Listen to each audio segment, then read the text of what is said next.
You ask Tiger to solve. This deals with linear equations with one unknown. The final result is x equals -7.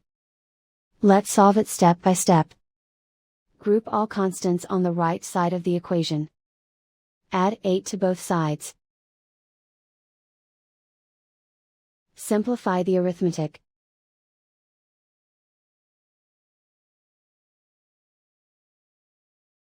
Isolate the x. Divide both sides by 5. Simplify the fraction. Find the greatest common factor of the numerator and denominator.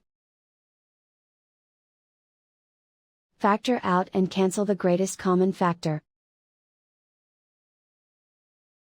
And so the final result is x equals -7.